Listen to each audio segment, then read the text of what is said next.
जुड़ गए हैं वाराणसी से नितिन। इस वक्त आप वाराणसी के किस मतदान केंद्र पर मौजूद हैं और क्योंकि 7 बजे से वोटिंग शुरू हो जाएगी, मॉक पोल की प्रक्रिया क्या पूरी हो चुकी है?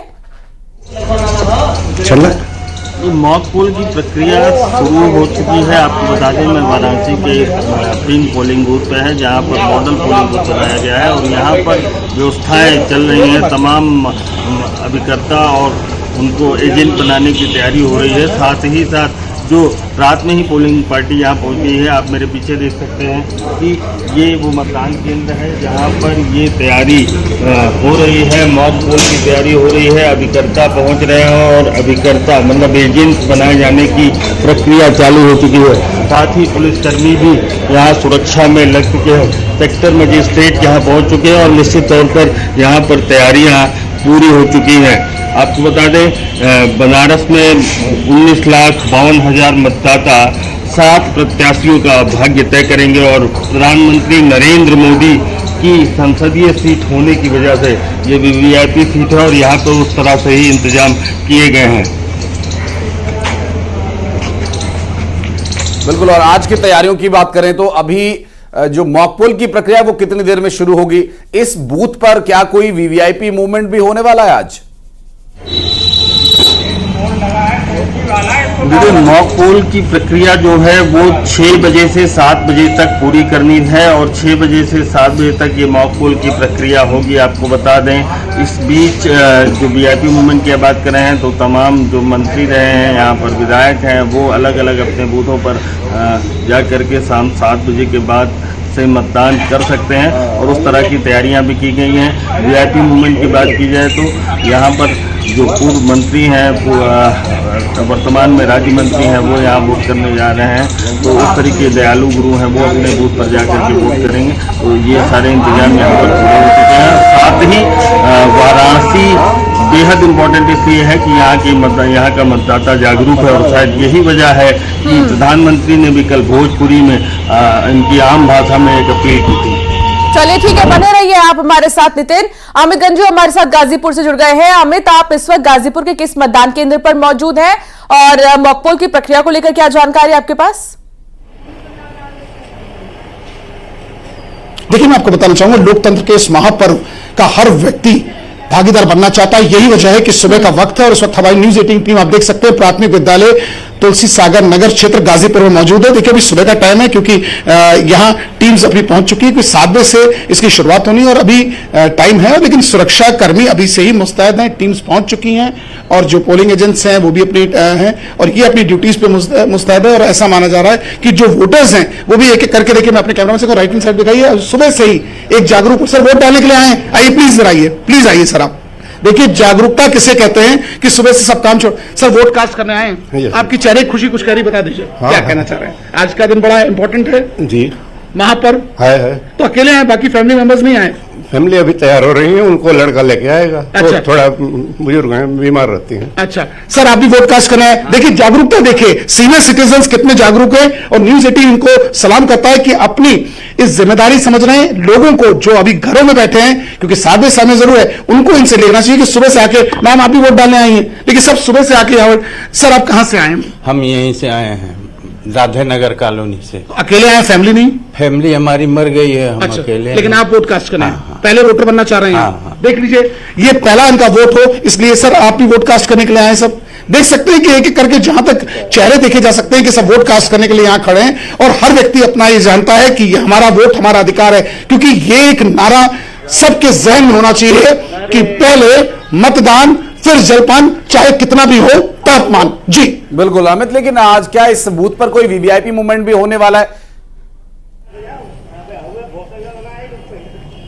देखिए, निश्चित तौर पर ये हॉट सीट है गाजीपुर की। अगर बात की जाए, यहां महेंद्र नाथ पांडे जो सीनियर वेटरन लीडर है वो यहां वोट कास्ट करेंगे सैदपुर क्षेत्र में। बात की जाए, जम्मू कश्मीर के लेफ्टिनेंट गवर्नर है वो मोहम्मदाबाद में अपना वोट कास्ट करते हैं। और इसके अलावा पारसनाथ जो यहाँ के प्रत्याशी हैं उनका भी अपना वोट यही है। इसके अलावा जो अफजाल हैं अलायंस कैंडिडेट हैं वो अपना वोट कास्ट करेंगे। इसके अलावा विशाल सिंह जो एमएलसी हैं वो यहाँ वोट कास्ट करेंगे।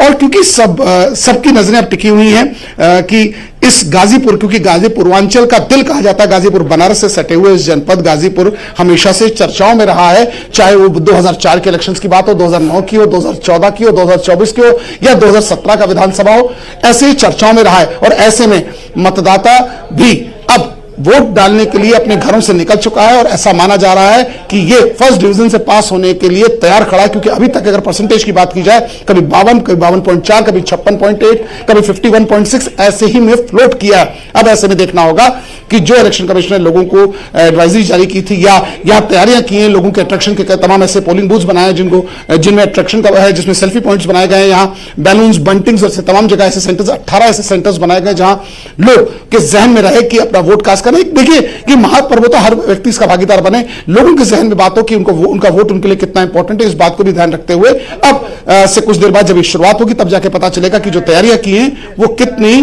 फिट और एक्यूरेट बैठ रही थी। न सिर्फ वोटर्स के लिए बल्कि ये वोट लोकतंत्र के लिए, देश के लिए, संविधान के लिए बहुत जरूरी है। अमित, बहुत शुक्रिया आपका हमारे साथ जुड़ने के लिए। आगे भी आपसे संपर्क करते रहेंगे, डिटेल्स लेते रहेंगे, वोटिंग परसेंटेज को लेकर, वीवीआईपी मूवमेंट्स को लेकर तस्वीरें आपके माध्यम से अपने दर्शकों तक पहुंचाने का भी प्रयास रहेगा। बहुत बहुत शुक्रिया अमित आपका इस पूरे विषय पर जानकारी देने के लिए। तो अंशिका, अभी तक की जो मॉक पोल की प्रक्रिया है वो तो इस वक्त प्रभावी है, लेकिन कुछ एक नियमों में थोड़ी सी सख्ती जो लाई गई है उसका ये परिणाम है कि अभी पोलिंग बूथ के अंदर ईवीएम मशीन के पास वहां परमिशन नहीं दी जा रही है मीडिया के कर्मचारियों को जाने की। तो ऐसे में वो मॉक पोल की प्रक्रिया किस तरह से चल रही है वो तो हम आपको नहीं दिखा सकते, लेकिन पारदर्शिता के लिए जो पोलिंग एजेंट्स हैं, पार्टी के जो एजेंट्स हैं, वो वहां पर जरूर मौजूद रहेंगे और जो निर्वाचन अधिकारी उस बूथ पर मौजूद रहेगा उसकी मौजूदगी में पोलिंग की प्रक्रिया मॉक पोल की आगे जारी रहेगी। और वोटिंग जो 7 बजे से होनी है अंशिका, अब लोग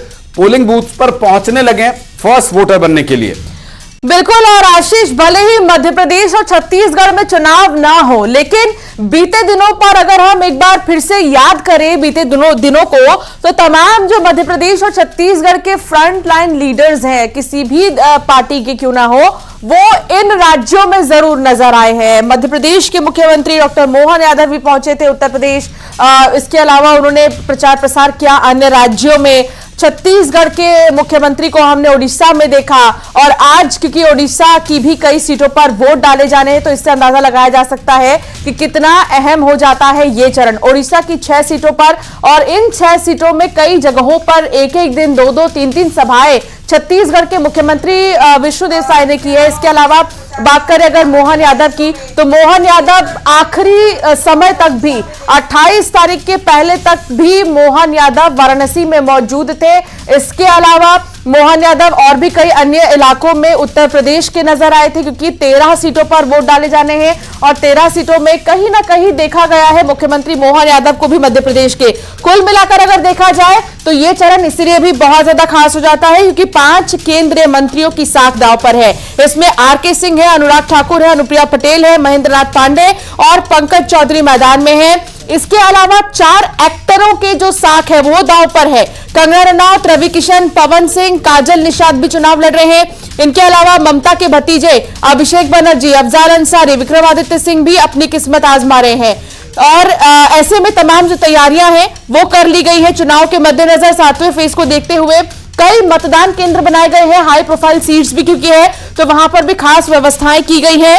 2019 को अगर हम याद करें तो 2019 में आज जिन सीटों पर चुनाव होने हैं, 57 सीटों पर आज वोटिंग होनी है, तो 2019 में 25 सीटें, इन 57 सीटों में बीजेपी ने जीत हासिल की थी। टीएमसी को 9 सीटें और बीजेडी को 4, जेडीयू और अपना दल एस को 2-2 सीटें मिली थी। जेएमएम महज 1 सीट पर ही सिमट कर रह गई थी। कांग्रेस को केवल पंजाब की बदौलत ही 8 सीटों पर जीत मिली थी। तो इस बार यह देखना होगा कि क्या यह रिकॉर्ड टूटेगा बीजेपी का, जो वो 25 सीटें जीती थी 2019 में, या फिर घटेंगे, यह अभी 4 जून को ही पता चलेगा। लेकिन अन्य राजनीतिक दलों के लिए भी इस बार बेहद अहम है, क्योंकि जिन राजनीतिक पार्टियों को हमने 2019 में एक साथ नहीं देखा था, उन्हें हम 2024 में एक साथ देख रहे हैं। तो क्या सीटों में भी बदलाव आएगा, यह अभी देखना बेहद खास है। और कितने अंतर से, कितने वोटों की अंतर से जीत तय करेंगे कैंडिडेट्स, ये भी इस चरण में बहुत खास होगा देखना, क्योंकि दावे जहां एक तरफ हमने देखा कि बीजेपी ने 400 पार का दावा किया है, तो दूसरी तरफ कांग्रेस ये कह रही है कि नहीं, उत्तर प्रदेश में तो बहुत कम सीटें आएंगी, इसके अलावा पूरे देश की बात करें तो रिकॉर्ड तोड़ कांग्रेस जीत हासिल करेगी। कांग्रेस ये दावा करती नजर आई। कई लाख वोट के अंतर से जीत दर्ज की जाएगी, ये नारा भी हमने सुना है, ये दावा भी हमने सुना है नेताओं की जुबान से। तो इस बार ये देखना होगा, क्योंकि आखिरी चरण है, तो वोटर्स इस बार आखिरी चरण के दिन कैसे वोट डालते हैं, क्या मुद्दे उनके अहम है, ये 4 जून को पता चलेगा। इस साथ राहुल और जो सपा और इंडिया गठबंधन के जो वोटर है